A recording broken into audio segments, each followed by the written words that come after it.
경기도 김포울 국회의원 박상혁 의원입니다. 총리님 앞으로 나와 주십시오.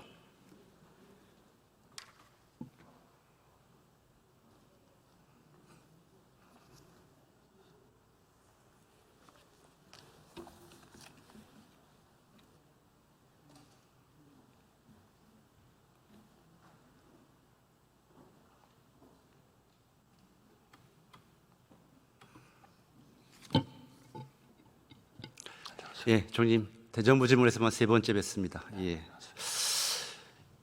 윤석열 대통령은 한 번도 경험하지 못한 국회라면서 국회 탓을 했었습니다. 총리님 들으신 바 있습니까? 저는 직접 들은 바는 없습니다. 그런데 국민들은 지금 한 번도 경험해보지 못한 대통령, 최초, 최다, 최악의 정권을 경험하고 있다고 말씀하십니다. 민주화 이후로 최초로 대통령이 국회 개원식에 불참했습니다. 대한민국 정부 수립 이후 최초로 광복절 경축식이 파행되었습니다. 민주화 이후 최다의 거부권이 사용되고 있습니다.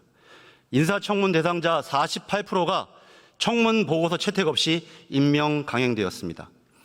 총리님, 지난 대선에서 윤석열 후보를 찍었다는 우리 김포시 양촌읍에 사시는 80대 중반 강씨 어르신이 좀 대신 좀 여쭤보라고 하셨습니다. 저에게, 총리께. 윤석열 대통령은 국민 말은 죽어라 듣지 않고 왜 불통 밴댕이 정치를 이렇게 하느냐? 대체 왜 그러는 거냐? 이렇게 물어보라고 하셨습니다. 혹시 이런 말 들어보신 적 없습니까? 저는 들어본 적은 없습니다만 많은 분들이 대통령의 그러한 그 생각에 대해서 잘못 생각하는 분도 많다. 저는 그렇게 생각합니다. 그렇게 생각하는 사람은 잘못 생각하는 거고, 혹시 총리 주변에 있는 분들은 다 잘하고 있다 이렇게 얘기하십니까? 어려운 부분이 분명히 있다고 인정을 하죠. 그러면서도 우리가 그렇게 모든 것을 좀 경제를 포함해서 선방하고 있다는 것을 우리가 그렇게 무시할 필요는 없다. 이렇게 생각하고 있습니다. 대통령의 국정 브리핑이나 좀 전에 총리의 답변처럼 굉장히 자화자찬하셨는데요. 저 보시는 것처럼 국민들은 최악의 국정 지지율과 국민 신뢰도를 보여주고 있습니다.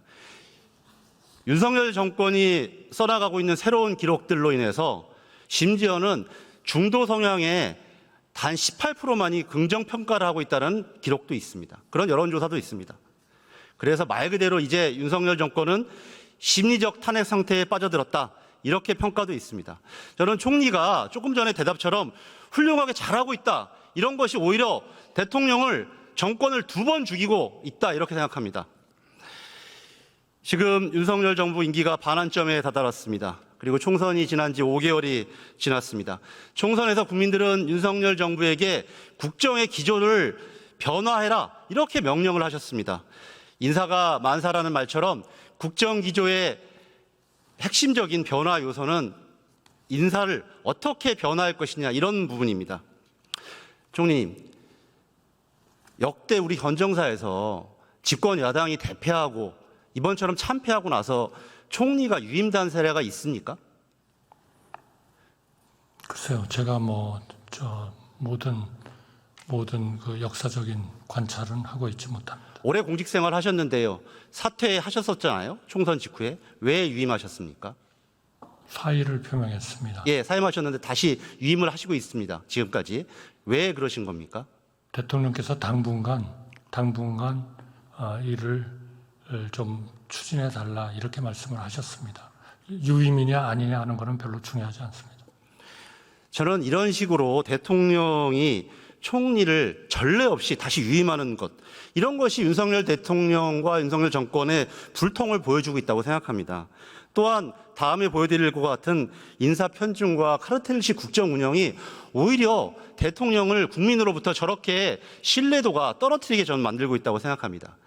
작년 아마 얘기를 때 제가 질의했던 거 기억나실 겁니다. 제가 윤석열 정권의 인사를 뉴 남영동 인사다 이렇게 얘기했습니다. 즉 뉴라이트, 남성, 영남, 서울대 동문 편중 인사를 제가 지적한 바가 있습니다. 그때 총리께서 뭐라고 답변하셨냐면 균형을 맞추려고 한다 이렇게 답변하셨습니다. 혹시 기억나십니까? 글쎄요, 균형을 맞추는 것도 중요하지만 역량에 따라서 직책을 맡는 것도 중요하다. 아마 같이 말씀하지 않았을까요? 예, 그런 답변은 안 해주셨고요. 네. 그럼 혹시 1년 정도가 지났는데 이제는 균형이 맞춰졌습니까? 뭐 기계적인 균형은 아닌 것 같고요. 예를 들면 그 과거 정부와 비교했을 때 그 여성에 대한 그러니까 그 지역에 대한 균형은 조금 부족합니다. 그러나 나머지에 대해서는 상당 부분 같은 또는 비슷한 그런 그 비율을 보이고 있다 이렇게 생각합니다. 저는 여기 계신 동료 국민의힘 의원님들이 총선 결과에 대해서 얼마나 낙담하시고 그 원망을 윤석열 정부에 했을 거라고 생각합니다. 그래서 선거 이후에 얼마나 인사 문제가 개선되었는지 좀 확인해 봤습니다. 대통령실 비서관급 이상 총원은 53명에서 1년 전 58명으로 5명이 늘었습니다. 최근에는 공무원 줄인다고 하는데 대통령실 인사는 이렇게 늘은 거죠. 윤석열 대통령이 당선인 시절 제왕적 대통령 줄이겠다고 했었습니다. 그래서 30% 인원 감축하겠다고 했었습니다. 그런데 사과 한마디 없이 다시 이렇게 인원이 늘어난 겁니다. 그런데 문제의 핵심은 심각한 편중입니다. 당시 1년 전에 호남 출신이 3명이었는데 현재는 58명 중 4명으로 단 1명 늘었습니다. 여성은 여전히 3명에 불과합니다. 서울대 출신은 36%, 21명입니다. 하나도 달라지지 않았습니다. 이런 편중과 심각한 인사는 비단 대통령실뿐만 아닙니다. 윤석열 정권의 장차관급의 핵심 인사까지 붙게 되면 제가 210명을 전수조사해봤습니다. 장차관급 인사입니다. 여성은 9.5%인 20명에 불과합니다. 서울대 출신이 거의 절반인 98명에 다다릅니다. 지역 편중도 영남 출신이 호남 출신의 4배 이르는 80명, 38%를 차지하고 있습니다. 총리님, 호남이나 충청, 다른 지역, 강원 같은 데는 인물이 없습니까? 서울대만 대학입니까? 물론, 여성이 남성보다 능력이 부족합니까? 물론 훌륭한 인물들이 많죠. 그런데 왜 저런 지표를 가지고 왜 저런 식의 카르텔 인사를 계속 총선이 참패했는데도 계속하고 계십니까? 총선의 결과 여부하고 연결시키는 그거는 맞지 않고요. 그러니까 국민의힘 의원들이 원망하고 있는 겁니다. 그거는 맞죠. 저는 총리님 이렇게 봤습니다. 그래서 보수 언론마저 문제를 지적했는데 총선 이후에도 이진숙, 김문수, 안창호, 김영석 같은 국민들이 납득할 수 없는 인사를 계속하고 있습니다. 그래서 이재호 우리 민주화운동 기념사태 이사장 같이 보수 원로 인사마저 저런 식으로 저러면 안 된다고 이렇게 말씀을 하고 있는 겁니다. 저런 고언을 들어주셔야 됩니다. 총리님의 인사 재청권은 대체 어디로 간 겁니까? 직책에 대한 역량에 따라서 하는 것도 대단히 중요합니다.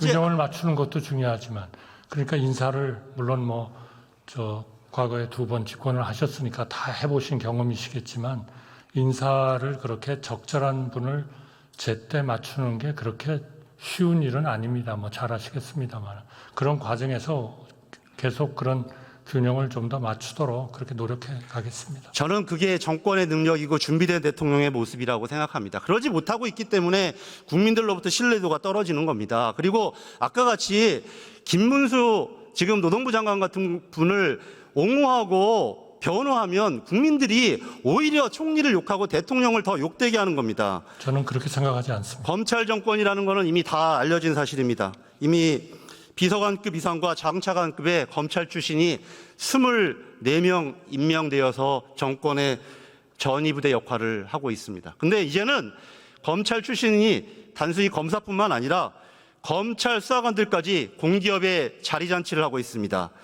공기업 8곳에서 상임 감사직을 하고 있습니다. 평균 연봉 1억 6천만 원 이상의 6천만 원과 각종 혜택을 누리고 있습니다. 저기 최근에 마지막에 보신 분 대통령과 오랜 지인이라는 저 주기환 씨 이런 분들도 저보 연봉은 아마 3억이 넘는 것으로 알고 있습니다. 총리께서도 아마 공직생활 오래 하셨기 때문에 50대 주요 공공기관장 누가 하셨는지 잘 기억할 겁니다. 그때 다 정치 군인들이 했었죠. 기억하시죠, 총리님? 자세히 기억하지 못합니다. 국민 여러분들이 아마 유신 사무관이라 그 당시에 공공기관들 다 뇌리에 기억하고 계십니다. 그런데 이제 검찰 독재 정권 하에서 군사 독재 신권의 군인들처럼 저런 자리들까지 달려들고 있는 모습 국민들이 다 보고 계시기 때문에 윤석열 정부의 말이나 행동 이런 것들이 전혀 신뢰도를 갖지 못하고 있는 겁니다. 총리님, 검찰청을 통째로 옮겨 놓으실 생각입니까? 의원님, 그분들이 어떻게 직무를 수행하는지를 그렇게 검토해 주십시오. 이렇게 그냥 무조건적인 균형, 무조건적인 이런 고려 이거 가지고는 좋은 인사가 안 된다는 거는 잘 아시지 않습니까? 제가 말씀드리는 게 기계적 균형을 말씀드리지 않는다는 거 잘 알고 그러니까 있습니다. 국민들이 보시기에 적절한 인사가 있습니다. 그것을 애써 부정하고 변호하시는 우리 총리님의 모습이 정말 안타깝습니다. 오히려 이렇게 카르텔 인사를 강화하는 것이 그리고 인사권을 남용하는 것이 윤석열 정권의 생명이 더 단축되고 있다는 사실을 다시 한번 꼭 말씀드리겠고요. 이제 문제가 심각한 뉴라이트 인사 좀 말씀드리겠습니다. 아까 제가 말씀드렸던 80대 중반의 강씨 어르신이 이렇게 또 물어보십니다. 자기 80평생에 광복절 경축식이 파행되는 것을 상상도 해본 적이 없다. 이렇게 말씀하시고 계십니다. 저는 작년에 제가 정기국회 때 그때도 말씀드렸던 것 같습니다.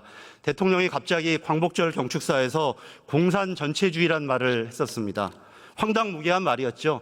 여기에 배경에는 한국 자유회의라는 이상한 극우단체가 있고 이러한 인사들을 중용함으로써 윤석열 대통령이 오히려 갈등을 조장하고 있다. 이렇게 보시는 바와 같은 말씀을 드린 바가 있습니다. 이제는 독립기념관장, 한국학중앙연구원장, 국사편찬위원장 등 역사 관련 기관에까지 뉴라이트를 대거 기용해서 본격적으로 역사 교육에 친일 왜곡 논리를 주입하고 있습니다.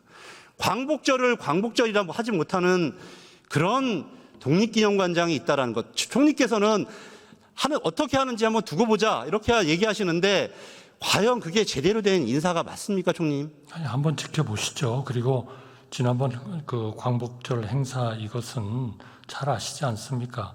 정부로서는 무슨 건국절을 어떻게 정할 생각이 전혀 없는데 예를 들면 정부 수립일로 건국절을 정하려고 하는 거 아니냐라는 그런 이상한 일종의 가짜 뉴스에 그냥 현혹이 되신 분들 아니었나요? 그때? 그렇지 않다는 것을 제가 보여드리겠습니다. 정부가 아니라고 얘기를 하는데 왜 정부가 왜 그러냐면 아까도 말씀드렸던 것처럼 윤석열 대통령이 그런 사람들을 쓰고 있기 때문입니다. 제가 한번 보여드리겠습니다. 과거 뉴라이트 지식인 100인 선언이 있었습니다. 과연 이 100인 중에 몇 명이 윤석열 정부에서 활동하고 있는지 또 한번 제가 찾아봤습니다. 15명이 공직을 맡거나 대선 캠프 등에서 활동을 했습니다. 여기 계신 김용호 장관이나 김태호 씨 같은 분뿐만 아니라 현재 방송장악의 선봉장을 하고 있는 차기환 현 박문진 이사, 정승현 현 대통령실 정무 비서관, 김태현 현 국가교육위 상임위원, 이명희 현 한국학중앙연구원 이사, 김성열 현 국가평생교육진흥원 이사장 등이 그런 대표적인 분들입니다. 총리님, 아직도 좀 전에 말씀하신 것처럼 생각하십니까? 이런 분들이 활동하고 있기 때문에 친일 매국 인사 다음에 넘겨보시죠. 일제강점기 국적을 일본이라고 강변하거나 위안부 징용을 자발적이라고 다음에 한번 넘겨주시죠. 이런 분들을 다음에 우리 광복회 거를 한번 보여주셨으면 좋겠습니다. 광복회 거를 보여주셨으면 좋겠습니다. 일제강점기를 우리 국적을 일본으로 강변하거나 위안부 징용을 자발적으로 이루어졌다고 강변하는 인사들이 있기 때문에 계속적으로 국민들은 친일 매국 정권이라고 생각을 하는 거고요. 다음 보여주시겠습니까? 이철호 교수님 PPT. 이철호, 예. 그래서 대통령의 57년 친구인 이 이철호 교수님마저 저런 사람들을 쓰기 때문에 대통령이 역시 그런 생각을 가진 것으로 추정할 수밖에 없다. 이렇게 얘기를 하는 겁니다. 총리님, 저분도 색깔칠을 하는 그런 분입니까? 대통령을 전혀 모르는 사람입니까? 아니, 일방적으로 정부가 하지 않겠다는데 정부가 하려고 한다. 이렇게 생각하는 거는 약간의 억지죠. 그다음에 저는 아직도 그 얘기를 믿습니다. 중요한 거는 무슨 레프트냐 라이트가 아닙니다. 국가를 위해서 국가를 위로 상승시킬 것이냐 밑으로 다운시킬 것이냐, 그게 더 중요한 거 아닌가요? 그러려면 일을 잘하는 사람을 잘하는 데 뽑아야죠. 어떻게 해서 너는 레프트니까, 너는 라이트니까 그렇게 국민을 가르고 갈라쳐가지고 도대체 우리나라가 그게 업으로 갑니까? 다운으로 가지? 말씀 잘하셨습니다. 중요한 것은 일본의 마음이 아니라 국민의 마음입니다. 국민을 갈라치게 하는 것, 공산 전체주의 세력이나 반국가 세력이 암약하고 있다는 대통령이 아니라 정말 업으로 가야 되는데, 저렇게 과거에 일본의 대한민국의 과거를 일본의 국적이라고 얘기하는 사람들을 쓰고 있기 때문에 저렇게 얘기하는 겁니다. 예, 들어가십시오.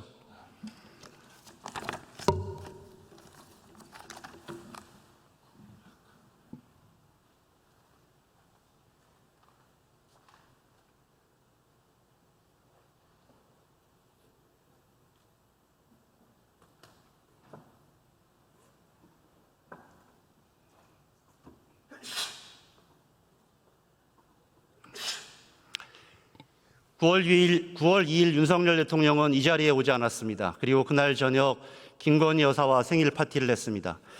윤석열 대통령이 개원식에 불참한 것은 45년 전으로 거슬러 올라갑니다.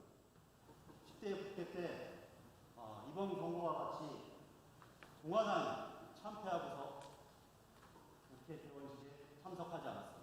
그리고 어떤 결과를 내셨는지 그 비참한 말로를 우리는 알고 있습니다.